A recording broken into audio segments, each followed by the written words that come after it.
ឯកឧត្តមសុកលូអមដំណើរឯកឧត្តមទេសរដ្ឋមន្ត្រីគុនគឹមនិងឯកអគ្គរដ្ឋទូតចិនប្រចាំកម្ពុជាអញ្ជើញចុះសាកសួរសុខទុក្ខនិងនាំយកអំណោយរបស់រដ្ឋាភិបាលចិនឧបត្ថម្ភជូនប្រជាពលរដ្ឋភៀសសឹកនៅខេត្តបាត់ដំបងនៅថ្ងៃទី3ខែមករាឆ្នាំ2026នេះឯកឧត្តមសុកលូអភិបាលនៃគណៈអភិបាលខេត្តបាត់ដំបងអមដំណើរឯកឧត្តមកតេសង្ឃៈបណ្ឌិតគុនគឹមទេសរដ្ឋមន្ត្រីអនុប្រធានទី1គណៈកម្មាធិការជាតិគ្រប់គ្រងគ្រោះមហន្តរាយនិងឯកឧត្តមវាងវ៉ុនពេញឯកអគ្គរដ្ឋទូតចិនប្រចាំកម្ពុជាអញ្ជើញចុះសាកសួរសុខទុក្ខនិងនាំយកអំណោយ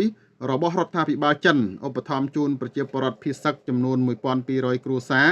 នៅក្នុងឃុំខ្នាចរមាសស្រុកបវលខេត្តបាត់ដំបងឯក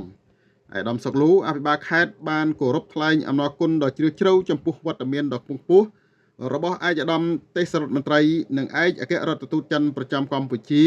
ដែលបានអញ្ជើញចូលរួមសំណេះសំណាលជាមួយប្រជាពលរដ្ឋភៀសសឹកនិងប្រគល់អំណោយដ៏ថ្លៃថ្លានៅមណ្ឌលសុវត្ថិភាពវត្តខ្នាចរមាសឃុំខ្នាចរមាសស្រុកបវលដែលមកពីបណ្ដាស្រុកជាប់ព្រំដែនមានស្រុកកំរៀងស្រុកភ្នំព្រឹកនិងស្រុកសំពៅលូននិងខេត្តបន្ទាយមានជ័យជាដើមតាំងនាមរាជរដ្ឋាភិបាលកម្ពុជាឯកឧត្តមកតេសង្ឃៈបណ្ឌិតគុនគឹមសូមថ្លែងអំណរគុណដល់សាធារណរដ្ឋប្រជាមានិតចិនដែលបានបញ្ជូនជំនួយមកកម្ពុជាដែលនេះជាការរួមចំណែករំលែកការលំបាកជាមួយរាជរដ្ឋាភិបាលពិសេសជនភៀសសឹកដែលជានិច្ចកាលភាគីមិត្តចិនតែងតែគ្រប់គ្រងនិងផ្ដល់កិច្ចសហប្រតិបត្តិការទៅវិញទៅមកក្នុងឱកាសដ៏ថ្លៃថ្លានេះឯកឧត្តមវាងវ៉ុនពេញឯកអគ្គរដ្ឋទូតចិនប្រចាំកម្ពុជាបានបង្ហាញក្តីរីករាយដែលបាននាំយកជំនួយមនុស្សធម៌ដែលផ្ដល់ដោយរដ្ឋាភិបាលចិនមកឧបត្ថម្ភជូនពលរដ្ឋភៀសសឹកជាមួយនឹងឯកឧត្តមកតេសង្ឃៈបណ្ឌិតគុនគឹមទទួលបន្ទុកបេសកកម្មពិសេសអនុប្រធានទី1គណៈកម្មាធិការជាតិគ្រប់គ្រងគ្រោះមហន្តរាយ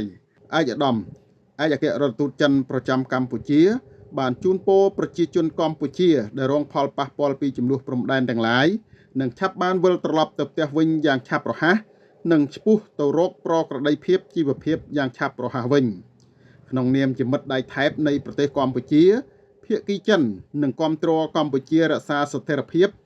និងការអភិវឌ្ឍឈានទៅរកភាពរុងរឿងនិងស្ដារឡើងវិញដោយពេលមុន។